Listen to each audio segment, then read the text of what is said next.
William Byron, who is a Daytona 500 champion. Where is he? Where is he? He's right there, right on top, Bluey.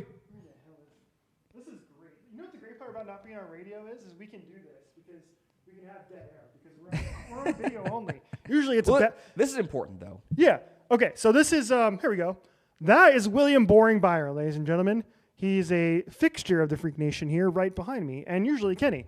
And we got to talk about how he, despite leading the most laps, literally on every week, it seems like, led 98 laps today, nearly led half the damn race, had the best car all day. He continues to choke away wins, Cole. Why does William Byron, who is a really good driver, okay? All of us in this room, Cole Money Cusimano, Cody Big Johnson, the voice of God, and me, all of us can attest that William Byron is a really good driver, but he cannot finish races to save his ass. Why? Is he a choker now? Does he earn that label? He's developing quite the reputation for that. I mean, you look at those 3 races specifically, dominated Darlington, dominated the Coke 600. Even today, like you think back that it wasn't as big of a performance as those 2 I just mentioned before that, but he led the most laps still. He was top 2 in both stages. And, he definitely choked this one away, in my opinion. But that also falls on his fuel-saving abilities, maybe the calculations by the team. I'm just kind of making excuses at this point. But at some point, you're not a rookie anymore. You're not a youngster in this sport. You're a veteran, in my opinion. And you got to put these races together, close them out, because it's very hard to win in this sport. And right now, you could be talking about a driver that literally has 4 wins in the bank, the most in the series. Instead, he only has 1 that came in the first race of the season. So I think before I call him a master choke artist, I need to see him get those 3 wins back. Is he going to walk away this season and make the championship 4 and have 5-6 wins in the bank? If that's the case, whatever. It's all about how you answer these adversities and these failures. So I'm not ready to call him a choke artist yet, but talk to me in November. This is the perfect example of what separates champions from non-champions. Okay. And I want to get into in just a little bit once we get into more of the Denny Hamlin audio bites. I want to get into him. And if you see him as a true, it's the same conversation we have every year. Is Denny Hamlin a true championship contender or not? And so we're going to get into that in just a little bit once we hear from Denny Hamlin.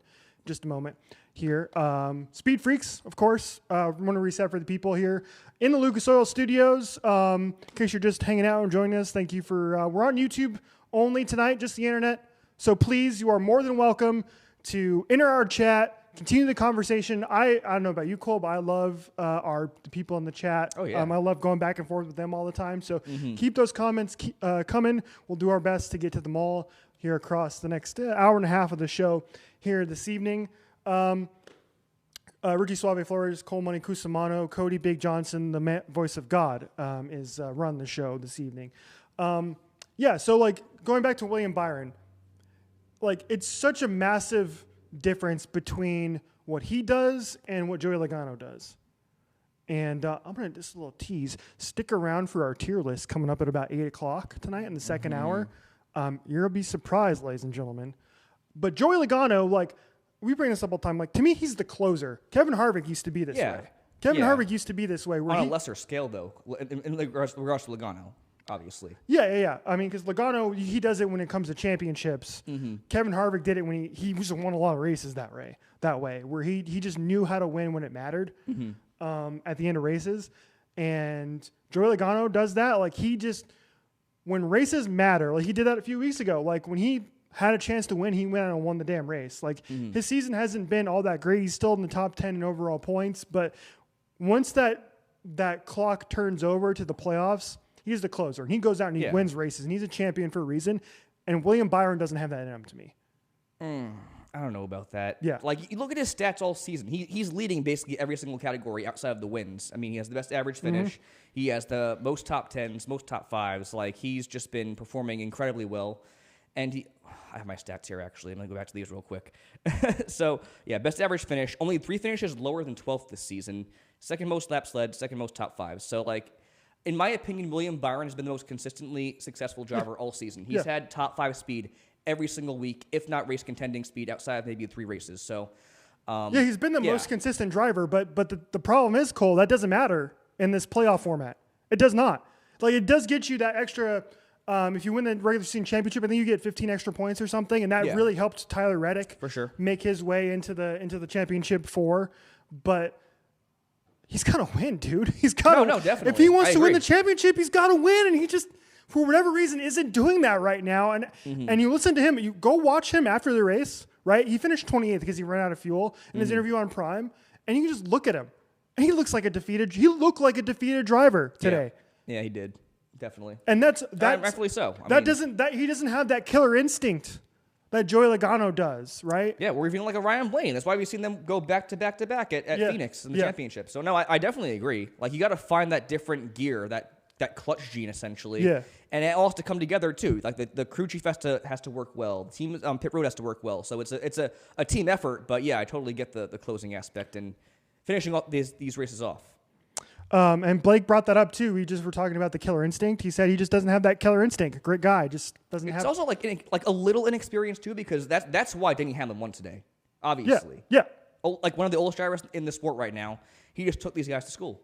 Plain and simple. That's a great transition, because I think let's move into the Denny Hamlin stuff. So yeah, he won the race today. Shocker. Denny Hamlin, his 3rd race win of the season with a pass. And I thought that was interesting too, that he didn't just wait William Byron out. And I think he mentioned this, and we'll get to that in a second. Maybe it was in the Amazon thing where, like, he wanted to make that pass. He didn't want to wait around and find out if William Byron was going to run out of fuel. He went and he took that with 4 laps to go. So you can't tell me that wasn't exciting. That battle, that 2-wide battle was incredible. It was literally 2 full laps. They were side by side going for the lead, and it was just incredible. Incredible stuff. Listen, I will be the first to admit to you that the NASCAR product just doesn't interest me as much as it used to. Even over the last couple of years, even in 2023 and 2024, we had so many great finishes, Cole, that I felt like I wanted to tune in every week, because I didn't know who was going to win every week. There was a lot more parity, and a lot of the finishes were good, and we had some of the greatest finishes in NASCAR history even last year. But 2025, for me, the product just isn't what it should be, and I find myself tuning out quite often in this NASCAR season. So to have this to have a race like today was much needed for me, right? It wasn't even. I lost my train of thought. What the hell was I talking about? We were talking about Denny Hamlin. Yeah. And so I was like, I was basically saying that, like, even me, for somebody who's kind of jumped off the NASCAR bandwagon a little bit, that got me hooked. That race for the lead, side by side, was NASCAR at its very best. And that's why we tune in every week.